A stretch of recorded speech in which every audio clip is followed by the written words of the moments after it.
حلقتنا اليوم وهي حلقة دسمة عن فيلم الاختيار إنتاج 1971 إخراج يوسف شاهين، عن قصة لنجيب محفوظ ويوسف شاهين والسيناريو ليوسف شاهين. يعني نحن أمام لقاء بين يوسف شاهين ونجيب محفوظ، وده حدث يستحق التوقف أمامه ونشوف الاتنين دول عملوا إيه سوا. فيلم الاختيار بيدور حول توأم كلاهما على النقيض. عندنا الكاتب المشهور المثقف المرشح لوظيفة في اليونسكو، الملتزم جدا بقيم المجتمع وتقاليده ومعاييره وقوانينه، وعندنا البحار البوهيمي اللي بيعيش بحرية خارج كل التقاليد والقوانين المجتمعية. ويبدو لنا إن أحدهم قتل الآخر، والقاتل بيعيش بشخصيته وشخصية القتيل. الشكوك تدور ان البحار هو القاتل، قتل اخوه الكاتب المشهور الناجح عشان يستولي على حياته وعلى مراته اللي فيه شكوك على انها على علاقة بيه. المفاجأة ان الكاتب المشهور هو القاتل، قتل اخوه البحار وبيعيش بشخصيته المتمردة على التقاليد، ومش بيعمل كده عشان يبعد عنه الشكوك، بل لانه مريض باضطراب في الهوية. نتأمل شوية في العلاقة بين الاتنين. سيد يمثل تقاليد المجتمع والقانون والتقاليد، شخص بيدور على المكانة الاجتماعية، متزوج من سيدة جميلة أسرتها بتدعمه في الصعود الاجتماعي، إلا إنه من الواضح إن في نوع من الفتور في العلاقة لانشغاله عنها.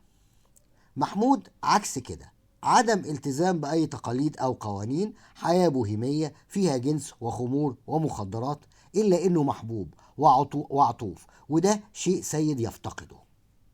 وهنكتشف ان كل كتابات سيد مستمدة من حياة محمود، بيقعد معاه بيسمع منه حكايات عن حياته والناس اللي بيقابلهم وتجاربه ويكتب. وبيدعي لما يسأل انت تعرف العالم ده منين، الشخصيات دي منين، يقول انه يعرفها من تجاربه الشخصية. وحد بيسأله عن شخصيتين هما هنومة وقناوي، وهنا نرجع لشخصيات يوسف شاهين في باب الحديد. سيد معجب ومبهور بحياة محمود وبيتكلم عنها بإعجاب في مسرحيته، وإنه زي الطفل المشاغب البريء وفيلسوف في نفس الوقت، بيسامح المغلوبين وبيتسامح مع احتياجهم وخوفهم من تقاليد المجتمع. هو بيحكي ده بنشوف لقطات للبحار بيلعب مع أطفال وبيحدف كورة، نجدها تتدحرج على ترابيزة اجتماعات قاعد عليها سيد، اللي بياخد الكورة ويخبيها ورا ظهره، وبعد كده بيجي واحد بياخد الكورة دي ويفتح دولاب جواه خزنة ويضع الكرة جوه الخزنة ويقفلها. ده معناه ايه؟ الكورة ولعب محمود وحياته المتمردة هي رغبات وأحلام عند سيد أخوه، لكن سيد عشان حرصه على صورته الاجتماعية ورغبته في الترقي الاجتماعي بيكتم كل الرغبات والأحلام دي جواه، بيدفنها جواه، زي ما في علم النفس بيقولوا كبتها في اللا شعور. وده بيعبر عنه بصريا ان الكورة استخبت في خزنة مقفولة في دولاب مقفول. ولما المكبوت والمخفي في اللاشعور بيبقى كتير، هنا بيحصل المرض النفسي والاضطرابات، وده اللي حصل مع سيد.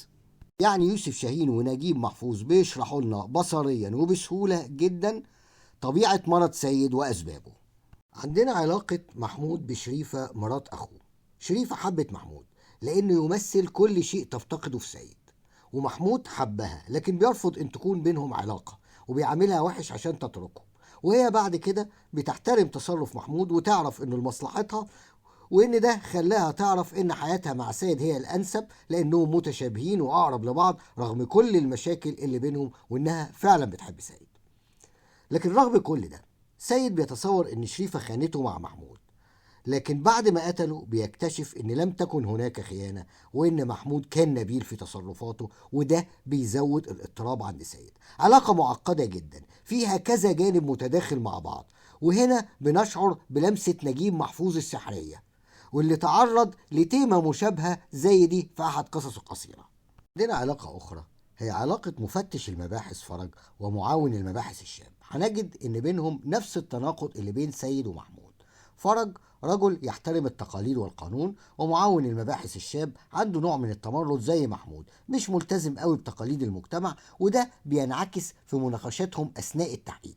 التناقض بين الاتنين دول بيساعدنا نفهم التناقض بين سيد ومحمود، والحقيقة ان التناقض بينهم هو لمحة ذكية جدا في القصة بتاعت يوسف شاهين ونجيب محفوظ.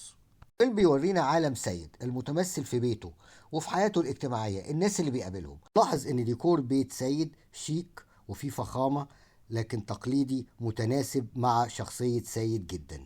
وبنشوف عالم محمود المتمثل في بيت بهية قمر، وده اسم واضح جدا ان نجيب محفوظ اختاره. منزل بهية قمر عبارة عن ملاذ بوهيمي، في فنانين وفي شباب متمردين وفي خارجين عن القانون، وكلهم بيتجمعوا ياكلوا ويشربوا ويمارسوا كل اشكال التمرد.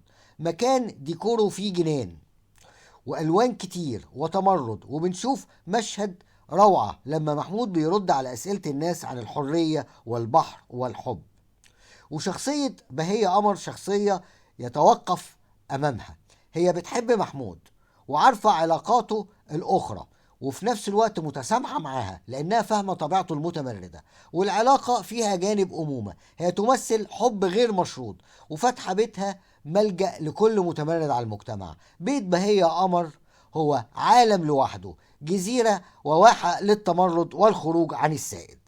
هنلاحظ استلهامات في الفيلم من أعمال أخرى، زي لما شفنا الإشارة لفيلم باب الحديد في أول الفيلم من خلال ذكر شخصيتين من الفيلم موجودين في أحد روايات سيد، وهم هنومة وإناوي.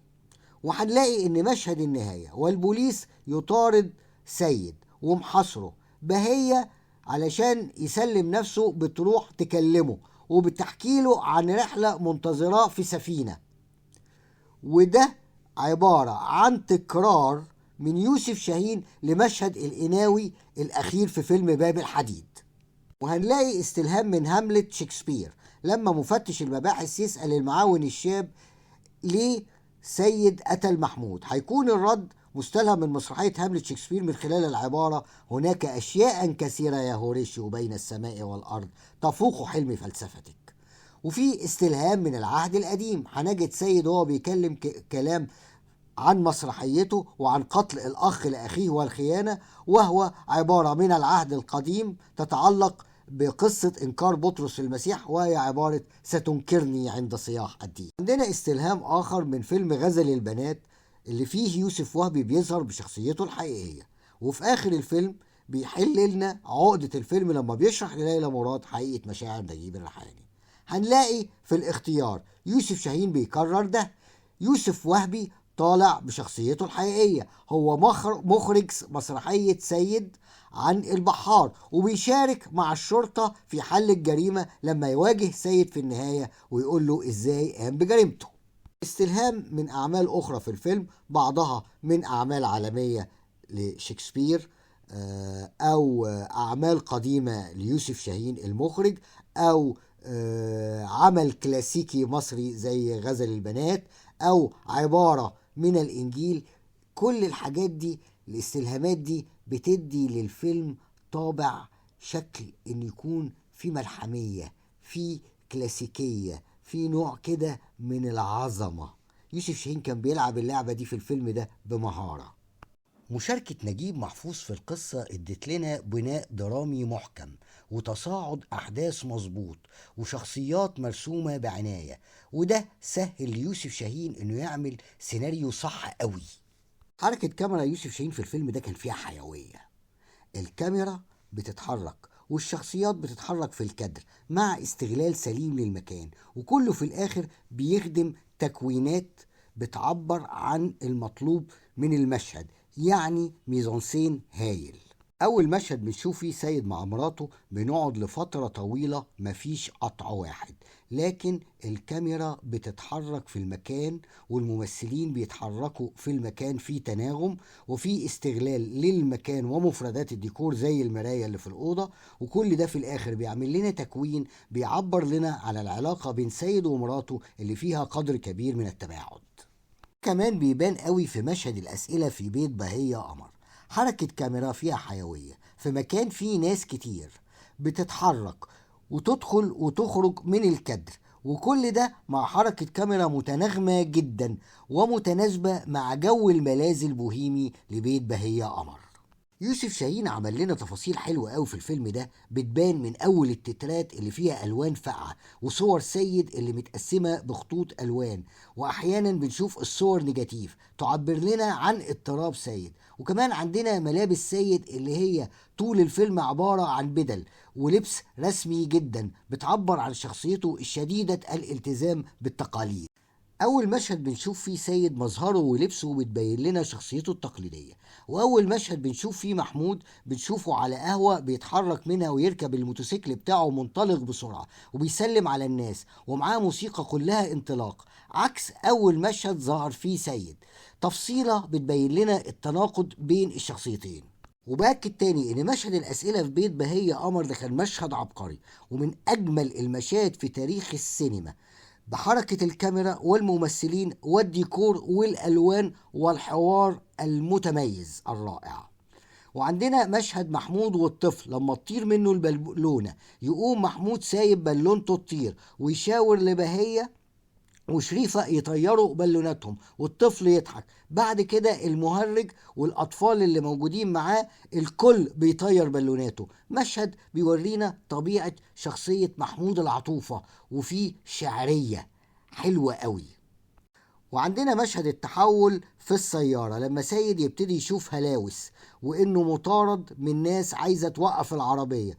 مشهد بيورينا طبيعة مرض سيد وحقيقته، وكل ده بيتعمل مع استخدام هايل للموسيقى والإضاءة على وش سيد. تفاصيل صغيرة عملها يوسف شاهين في الفيلم ده بشكل حلو قوي وكانت معبرة جدا. ولولا إني مش عايز أطول عليكم كنت وقفت قصاد كل مشهد وكل تفصيلة. ونيجي بعد كده لمشهد النهاية الرائع اللي مكانه بيت بهية قمر، وسيد وهو مطارد وبيقول لها محمود رجع لك يا بهية. بهية هي الملاذ الآمن، الحب غير المشروط فلازم يروح لها. استغلال المكان والإضاءة كان هايل، وبهية قمر رايحة تقنعه انه يسلم نفسه لانه وبتقول له انهم رايحين رحلة سوا في سفينة. هو عبارة عن تكرار لمشهد قناوي ومدبولي في فيلم باب الحديد. يوسف شاهين بيحط بصمته الخاصة وبيعمل ده في منتهى الثقة. كلام بهية قمر وهي سحباه معاها، وخياله اللي بيفكر في الرحلة، ودخول الموسيقى وأصوات كلامه في مشهد الأسئلة، وكل ده معمول بتوظيف هايل جدا بين الصوت والموسيقى والأداء الرائع لعزت العليلي وهدى سلطان خلى المشهد خيالي. نظرة سيد لشريفة والكلوز أب اللي على وشه كان رائع. دخوله العربية وشريفة وبهية جنب بعض وكل واحدة بتبصله من شباك مختلف، واحدة تنده تقول محمود والتانية بتقول سيد. دي كانت تفصيلة هايلة جدا بتبين الانفصام اللي عنده. يوسف شاهين في المرحلة دي كان في أعلى مرحلة في حياته لما عمل الأرض والاختيار وعودة الابن الضال واسكندرية ليه. دي كانت المرحلة الأروع في حياته والفيلم ده كان عظيم جدا فيه. عناصر الفيلم الأخرى كانت مميزة. التصوير لأحمد خورشيد اللي عمل صورة هايلة، الألوان اللي كان بيزعق بينا فيها في بيت بهية قمر اللي بيتعبر عن الحالة في البيت ده، وعالم محمود اللي فيه حرية ورغبة وانطلاق في المشاعر، عكس الألوان في بيت سيد كانت عاملة ازاي. وكمان معانا التلاعب بالإضاءة اللي عمله في مشاهد التحول في العربية كان عظيم. طبعا لازم نشيد بديكور صلاح جبر اللي كفاية عليه ديكور بيت بهية قمر. وكالعادة معانا مونتاج هايل من رشيدة عبد السلام منتجة يوسف شاهين المفضلة، وكان فيه شغل كويس جدا من حسن التوني مهندس الصوت. العنصر اللي كان عالي قوي كان موسيقى علي اسماعيل، موسيقى ممكن نقول عليها انها جاز مع طابع شرقي، وده ساعد جدا في التعبير عن اجواء الفيلم اللي فيها دراما نفسية، ونشعر ده قوي بمشهد التحول في السيارة. وكانت احيانا تاخد طابع مختلف سريع ومنطلق زي اول مشهد ظهر فيه محمود وهو سايق الموتوسيكل، او طابع شرقي زي في النهاية. الموسيقى كانت عظيمة جدا.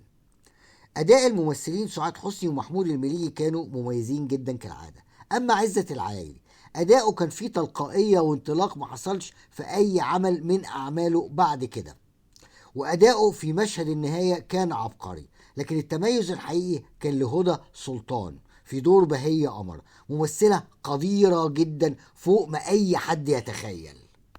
الاختيار فيلم مختلف، مش مجرد دراما نفسية وجريمة، لكن هو فيلم بيناقش الصراع بين النظام والتقاليد اللي بيمثلها سيد والروح الحرة اللي بيمثلها محمود، وده صراع أبدي. وفي نقد للكذبة على النفس والكبت اللي كان بيمارسه سيد مع نفسه وفي حياته. وكل ده اتعمل بفيلم شهد تعاون بين نجيب محفوظ ويوسف شاهين، وكانت النتيجة رائعة. فيلم صنعته عالية جدا، خاصة في الصورة وعناصرها من ديكور وألوان والموسيقى التصويرية العظيمة. صنعة وحرفة عالية خلقوا لنا فيلم مختلف له مكانته المتميزة في تاريخ السينما المصرية. وإلى اللقاء في الحلقة القادمة، وما تنسوش الاشتراك في القناة.